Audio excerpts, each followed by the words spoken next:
안녕하십니까. 초중등학교에서 메타버스의 교육적 활용을 위한 가이드라인 연구 발표를 맡게 된 서울대학교 교육학과 교육공학 전공 박사과정 홍수민입니다. 다음과 같은 순으로 발표 진행하도록 하겠습니다. 먼저 연구의 필요성 및 목적입니다.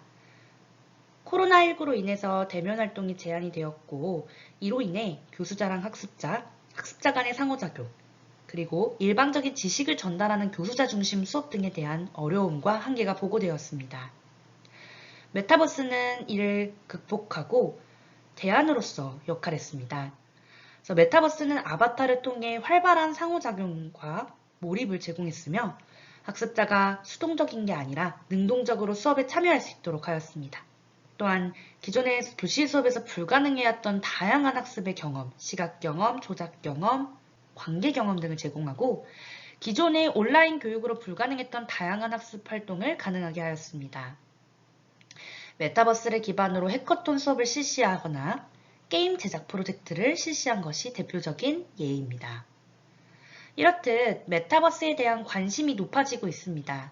그러나 수업을 어떻게 운영해야 하지? 라는 메타버스 수업을 위한 가이드라인은 현재 부족합니다. 메타버스는 기존 수업하고 비교했을 때 좀 복잡한 특성을 지니고 있습니다. 실제로 교육 현장에서 교사들이 부담이 크다는 부정적인 인식을 나타내는 선행 연구도 이루어졌고요. 이용자 연령 제한, 메타버스 내의 안전, 윤리적 문제, 개인정보 등 다양한 이슈가 존재합니다. 따라서 메타버스 수업에 최적화된 설계가 요구되고 수업에서 고려해야 할 요소들을 종합적으로 탐색해야 합니다. 이에 메타버스의 교육적 활용을 위한 가이드라인 영역과 구성 요소를 도출해서 종합적인 가이드라인이 개발될 필요가 있습니다.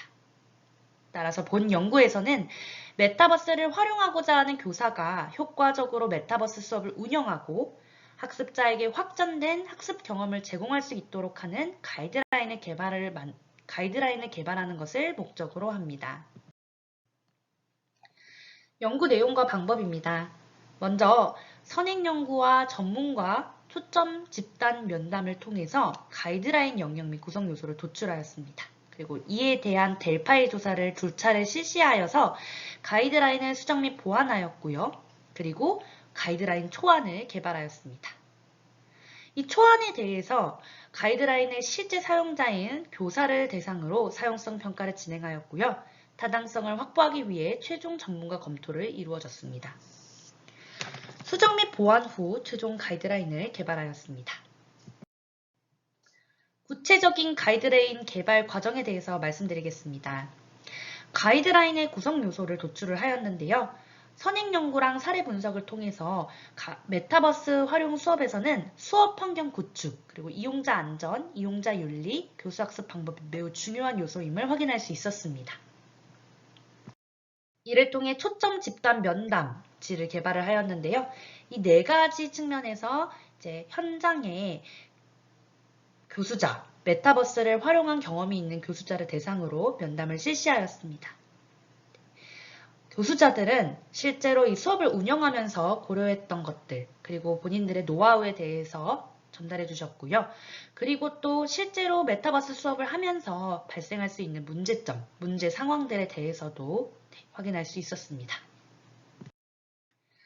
다음으로는 도출한 구성 요소, 영역과 구성 요소를 바탕으로 초중등학교 교사와 장학생 20명을 대상으로 두 차례 델파이 조사를 실시했습니다. 1차 델파이 조사 결과에 따른 수정 및 보완된 내용이고요. 아래 항목은 2차 델파이 조사 결과에 따른 수정 및 보완된 내용입니다. 다음으로 이제 교사를 대상으로 사용성 평가를 실시하였는데요. 총 4명의 교사, 메타버스를 사용해 본 적이 없으나 이후에 활용할 의사가 있는 초중등 교사 4명을 대상으로 실시를 하였습니다. 만족하냐라는 질문에 4.75를 받은 것을 확인하실 수 있습니다. 그리고 타당성을 확보하기 위해 전문가를 4명을 대상으로 전문가 검토를 실시하였는데요. 보시는 것과 같이 타당성에서도 4점 만점에 4점이 나타났고요. 그리고 이해도 측면에서도 4점 만점에 4점 받은 것을 확인하실 수 있습니다. 그리고 또 개방형 의견, 제공해주신 개방형 의견에 대해서 수정 및 보완이 이루어졌습니다. 네, 이렇게 개발된 본 연구에서 개발한 가이드라인의 특성은 다음과 같습니다. 본 가이드라인은 사용자 중심으로 이루어졌다는 특징이 있는데요. 오른쪽 그림에서 보이시는 것과 같이 먼저 그 메타버스의 교육적 활용을 반드시 하는 것이 아니라 필요성 여부를 검토를 하게 되고요. 그리고 수업 목표와 교수학습 방법에 따른 메타버스 유형을 확인하게 됩니다. 그리고 이후에 플랫폼을 선정하게 되고 선정한 이후 실제로 이 가이드라인을 활용해서 수업을 준비하고 운영하고 평가를 하게 됩니다. 마지막으로 학교급별로 초, 중 등은 합치고 그리고 특수학교별로 체크리스트를 제공을 하였습니다. 또한 편리성과 접근성을 제고하기 위해서 온라인 가이드라인도 함께 제공을 하였습니다. 네, 화면에 보이시는 그 이미지가 실제로 저희가 개발한 가이드라인입니다. 이 본 가이드라인은 총 4개의 챕터로 구성이 되어 있습니다. 첫 번째가 가이드북 활용 안내이고요. 두 번째가 가이드라인에 들어가기 앞서 메타버스 기반 수업이 무엇인지에 대해 안내하는 메타버스 기반 수업 챕터이고요. 세 번째가 메타버스의 교육적 활용 가이드고 마지막은 프로그입니다. 가이드북 활용 방법에 대해서 처음에 안내를 하는데요. 대상이 누구이고 특징은 어떻게 되고 메타버스 유형은 무엇이고 가이드북이 어떻게 구성되어 있는지 안내를 합니다. 그리고 이와 함께 처음 사용하시는 교수자를 위해서 메타버스와 관련된 용어들을 안내하고 있습니다. 그리고 가이드북 활용 방법에 대해 안내하고 있는데요. 총 4개의 단계로 제시하였습니다. 이해하기, 탐색하기, 준비하기, 수업 실행 단계입니다. 구체적으로 이해하기, 탐색하기, 준비하기, 수업 실행 단계부터 이후에 말씀드리도록 하겠습니다. 이제 메타버스 수업 이해를 하게 됩니다. 먼저 메타버스의 의미와 특징을 제시하였는데요. 기존의 선행연구에서 제시한 메타버스에 대한 정의와 6가지 특징을 바탕으로 본 가이드라인에서는 교육용 메타버스는 학습자가 물리적인 현실과 시공간을 초월한 가상의 세계를 경험하는 융합 공간이라고 정의하였습니다. 또한 메타버스의 교육적 활용에 앞서서 왜 메타버스를 활용해야 하는지 그리고 단점이 무엇인지에 대해서 제시를 하였는데요. 의사소통, 자유도, 몰입감, 개인차 측면에서 제시하였습니다. 네.